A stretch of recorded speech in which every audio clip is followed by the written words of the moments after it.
Hello everyone, मी सुप्रिया तुम्हा सर्वांचं माझ्या यूट्यूब चॅनलमध्ये स्वागत करते. आज आपण फ्लॅट स्पायरल स्प्रिंग हा पॉईंट डिस्कस करणार आहोत. तर ही एक दिलेली फ्लॅट स्पायरल स्प्रिंग आहे. फ्लॅट स्पायरल स्प्रिंग म्हणजे काय? अशी एक वायर आहे की जी की सिलेंडर भोवती वाउंड केलेली आहे, गुंडाळलेली आहे आणि गुंडाळल्यानंतर त्याचं काय होतंय तर ते स्पायरल स्प्रिंग सारखी दिसते. आपण बुक बाइंडिंग करताना आता स्पायरल बाइंडिंग करतो, त्याला सुद्धा आपण फ्लॅट स्पायरल स्प्रिंग म्हणू शकतो. फ्लॅट स्पायरल स्प्रिंग मध्ये काय होतं तर वायरचे जे एंड असतात ते बेंड केलेले असतात at right angle or no angle. Right अँगलला बेंड केलेले असतात, म्हणजे असे राईट अँगलला गुंडाळलेल्या असतात आणि this is free end and this is rigid end.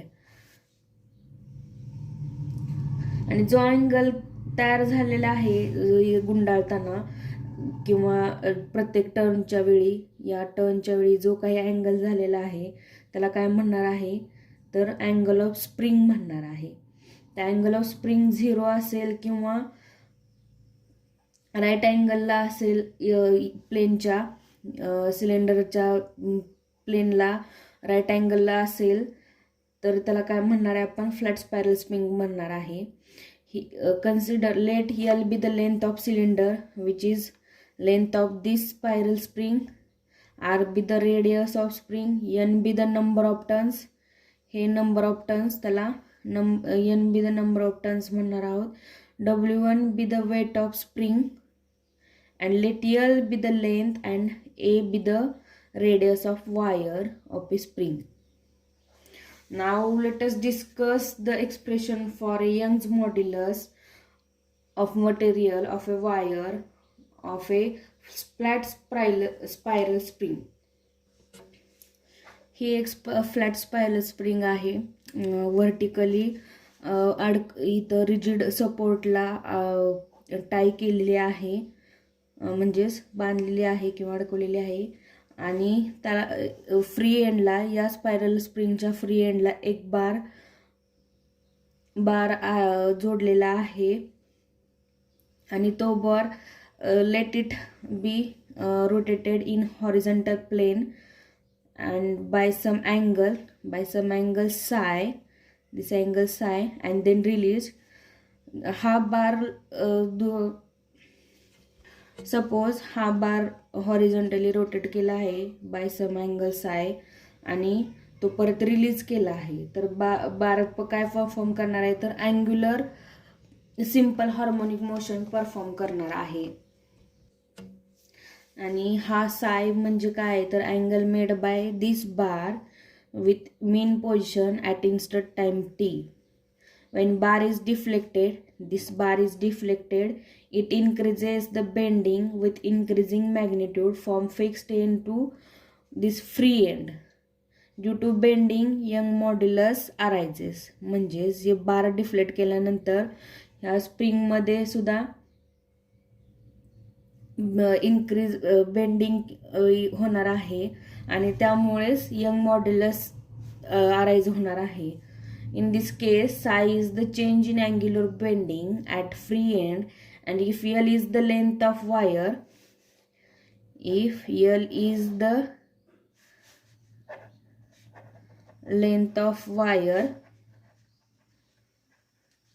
then change in angular bending per unit length is psi upon L. Change in angular bending per unit length is psi upon L. Due to bending, आता आपल्याला माहिती आहे जर bending झालं म्हणजे अगोदरच्या पॉईंटमध्ये आपण डिस्कस केलेलं आहे की जेव्हा बेंडिंग होईल तेव्हा रेस्टॉरिंग कपल प्रोड्यूस होणार आहे. तर आपला बेंडिंग मुवमेंट हा काय असणार आहे त्या पॉईंटला जिथं बेंडिंग होणार आहे तिथं, तर bending movement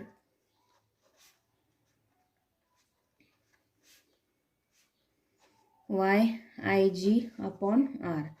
Here Y is Young modulus, IG is geometrical moment of inertia of spring, R is the radius of wire. In this case, segment of wire is equivalent to a bent beam. Suppose Suppose this is a radius of curvature segment. Consider a segment of a wire equivalent to a bent beam. If r0 is the radius of curvature, initial curvature, and theta 0 is the central angle made by arc length, this L0. This is initial radius of curvature. आणि जेव्हा beam bent होणार आहे तेव्हा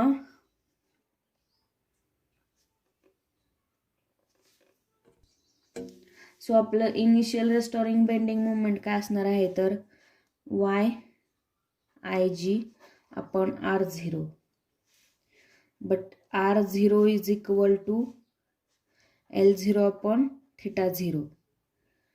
bending movement initial bending movement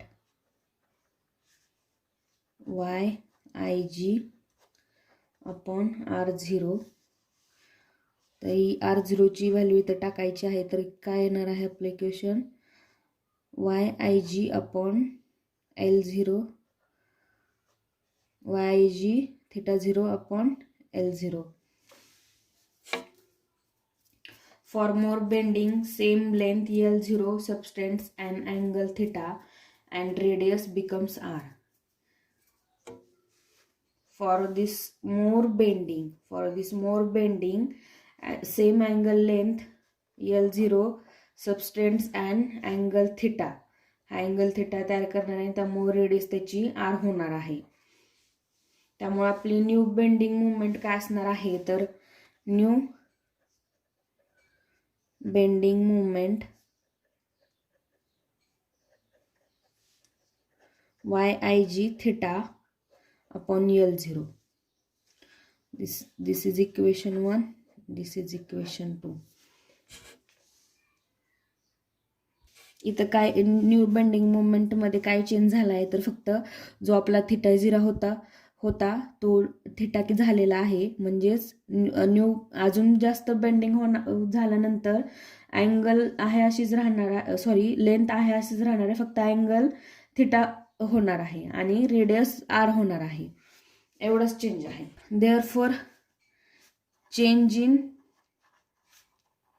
bending movement काय असणार आहे YIG theta minus theta 0 upon L0.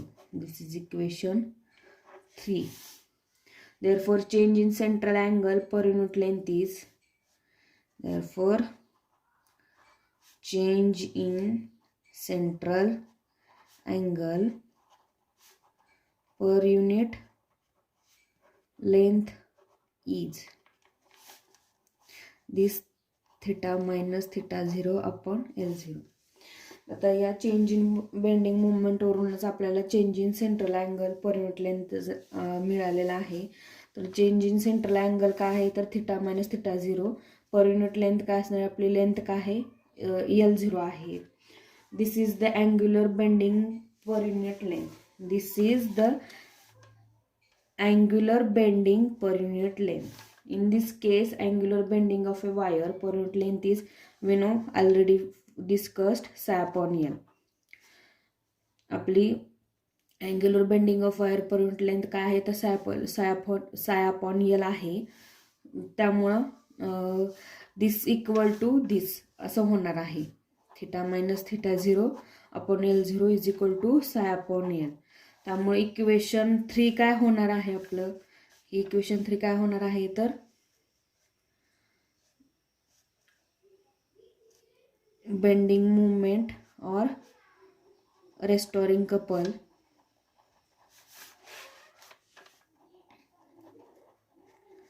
YIG. आता theta minus theta 0 upon L0 म्हणजे त्याची व्हॅल्यू काय आहे तर psi upon L. This is bending movement or a restoring couple. So from this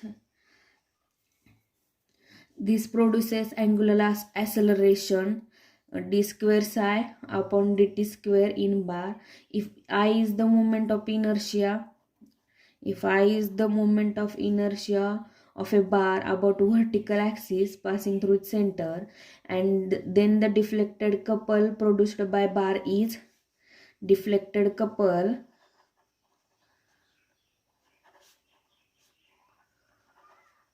by bar is I d square psi upon dt square. हे D square psi upon D T square काय आहे तर angular acceleration produce केलेलं आहे बारने, आणि I ही moment of inertia of bar असेल about vertical axis passing through it centre. ते असेल तर डिफ्लेक्टिंग कपल काय मिळणार आहे आपल्याला तर I into D square psi upon D T square. आपल्याला माहीत आहे रेस्टोरिंग कपल आणि डिफ्लेक्टिंग कपल हे इक्वल आणि अपोजिट असतात. त्यामुळं आपलं इक्वेशन कसं होईल तर I D square psi upon D T square is equal to minus Y I G psi upon L.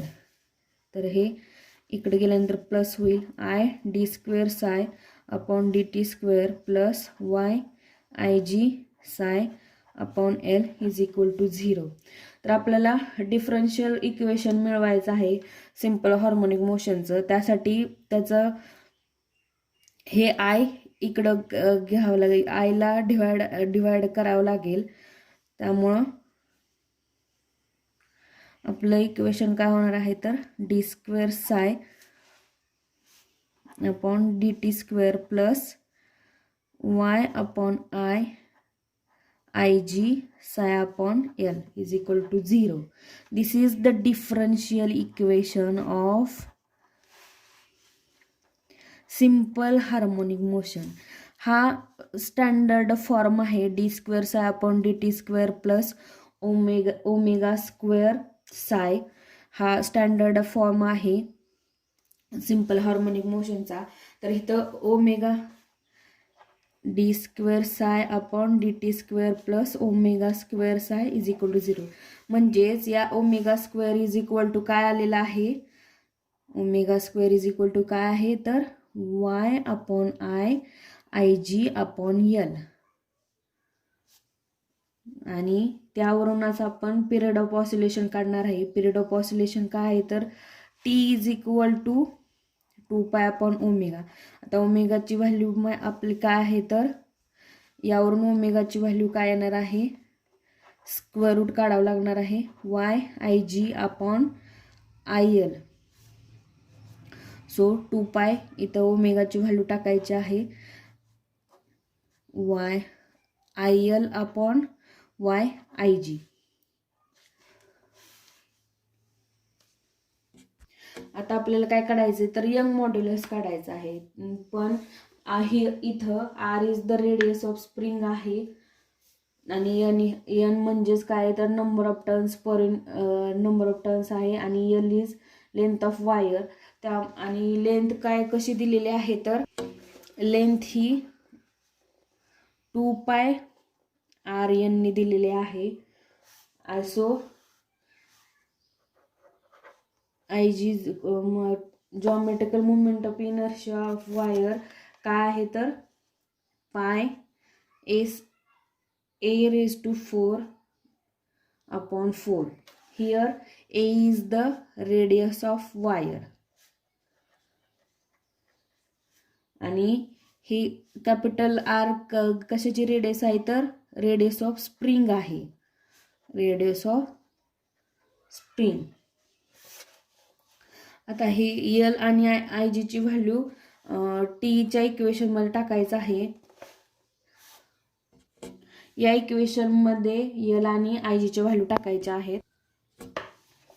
So T is equal to 2 in root I एलची value काय आहे तर 2 आर एन अपॉन वाय म्हणजेच Young modulus. I जीची value काय आहे तर पाय ए रेज टू अपॉन 4. इथं पाय गेट कॅन्सल, हे 4 आहे ते वरती जाणार आहे. त्यामुळे आपलं इक्वेशन काय येणार आहे तर 2 into and 4 to the 8 8 I R N upon Y a raise to 4. तर टी स्क्वेअर, आता ही स्क्वेअर रूट काढूया, म्हणजेच हा टीचा स्क्वेअर होणार. Therefore T square is equal to 4 pi square 8 I R N upon Y a raise to 4. 4 8 चौक 32, म्हणजेच T square is equal to 32 pi square I R N upon Y a raise to 4.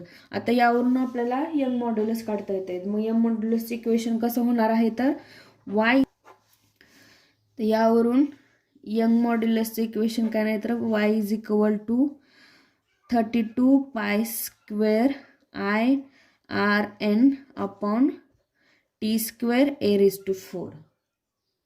And this is the expression for Young's modulus of a material of a wire flat spiral spring. This is the equation for Young's modulus of a flat spiral spring. आजच्या लेक्चरमध्ये काय बघितलं आपण, तर flat spiral spring म्हणजे काय त्याचं expression काढलेलं आहे for Young modulus flat spiral स्प्रिंगसाठी. जर आजच्या लेक्चरबद्दल तुम्हाला काही क्वेश्चन्स असतील तर तुम्ही मला विचारू शकता. धन्यवाद.